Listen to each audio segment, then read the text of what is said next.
A speeding TomTom lost control and overturned in the Paiturbazar area under the Kailasahar Police Station on Saturday, leaving 3 passengers injured. Local residents rushed to the spot immediately after the mishap to rescue the victims and clear the road.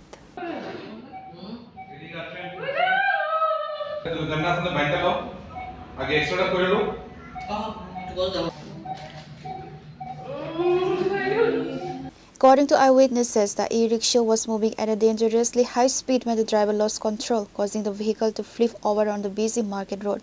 All 3 passengers on board sustained injuries during the crash.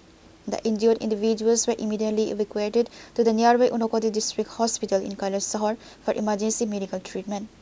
While 2 of the passengers are currently undergoing treatment locally, the medical condition of a female passenger deteriorated rapidly.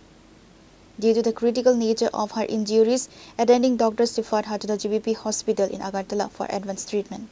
Agartala উদ্দেশ্য রানা দিছে tata টুক মহেন্দ্র লইয়া আইছে আইয়া বাড়তে বাইরে পাইতুরবাজার আইছে Paiturbazar hour পরে হঠাৎ করে ফোন করছে আমরা কাছে এখানে অ্যাক্সিডেন্ট করছে তার গাড়িটাও জায়গা ফোন রয়েছে ড্রাইভারও হসপিটাল আমরা কৈলাসহর হসপিটালে আছে আর তাইরে লইয়া দিকে আইছে তাইর একটা বাচ্চা আছে বাচ্চাটার পাওয়াটা ভাঙছে মাথার মধ্যে 17টা সিলাই লাগছে এটা রয়েছে কৈলাসহর এটারে রাখিয়া তাইরে টমটম নিয়ে কি কৈলাসহরতে রওনা দিছিল কৈলাসহর থেকে মানে বাড়ির থেকে রওনা হচ্ছে মহেন্দ্র লইয়া আগরতলা আইতো ট্রেন ধরতো সকাল কোন জায়গাতে হয়েছে ঘটনা পাইতুরবাজারে কিভাবে হয়েছে তো চলতি গাড়িতে হঠাৎ করে মানে গাড়িটা হইয়া কেমনে কিটা হয়েছে আমি তো আসলাম না শুনছি গাড়িটা লইয়া খুব স্পিডে আসলো গাড়িটা ড্রাইভারে খুব স্পিডে গাড়িটা চালাইছে ও সাড়ে দিকে হয়তো সম্ভবত কন্ট্রোলিং করতে পারছে না গাড়িটা Reporter from Agartala, Chini, Khorang.